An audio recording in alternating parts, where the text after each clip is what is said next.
بلخوا ار کې د اختر لمونځ دا چې ار کې د اختر لمونځ ادا شو چا څه ویل چا ګډون کړی وو جزئیات را سره ویډیو کې وګورئ او چینل هم سبسکرایب کړئ بلخوا د تیرو اخترونو په څیر ار کې هم د لوی اختر لمونځ وشو چې د طالبانو د ریاست الوزرا اقتصادي مرستیال مولا عبدالغني برادر د سترې محکمې رئیس مولوي عبدالحکیم حقانی د ریاست الوزرا سیاسي مرستیال او سرپرست مولوي عبدالکبیر د لوړو زده کړو وزیر مولوي ندا محمد ندیم د کابینې یو شمېر نورو وزیرانو ملکي او نظامي چارواکو او یو شمېر ولسي وګړو ګډون درلود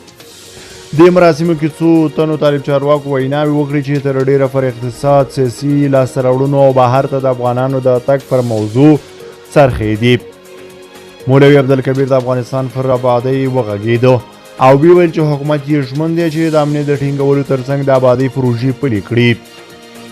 د طالبان د ریاست الوزرا اقتصادي مرستیال مولا عبدالغني برادر هم پر اقتصادي پروژو وغږېدو او ویل چې اوس مهال ګڼو افغانانو ته کاري فرصتونه برابر شوي دي او دوی هڅه کوي چې د نورو پروژو په پلي کولو سره لا نور کاري فرصتونه برابر کړي هغه د افغانستان د کار په لټون د افغانانو وتلو ته اشاره وکړه او ویل اوس هم بهرنین افغانان هڅوي چې په افغانستان کې کار نشته خو په وینا یې افغانستان کې وضعیت هغسې نه دی چې بهرنین یې انځوروي د طالبانو په حکومت کې د لوړو زده کړو وزیر مولوي ندا محمد ندیم بیا په افغانستان کې اوسنی نظام یو بیلګه وبلله هغه ویل په هیڅ مسلمان هیواد کې دغسې ژوند چې افغانان یې لري څوک نه لري طالب چارواکي په افغانستان کې د آزاد او ښه ژوند اقتصادي او سیاسي پرمختګونو په اړه دغه څرګندونې داسې مهال کې کوي چې د نړیوالو بنسټونو د شمېرو له مخې افغانستان کې نږدې 10 میلیونه کسان چې د ټول نفوس 40 سلنه کېږي کافي خواړه نه لري او شاوخوا 40 میلیونه چې د ټول نفوس 9 سلنه کېږي بېوزله دي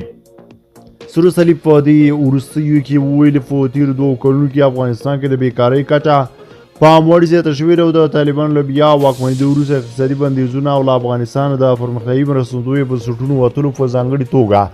د هغو کسانو لپاره کار موندل یې سخت کړي دي چې د دایمي کار نه لري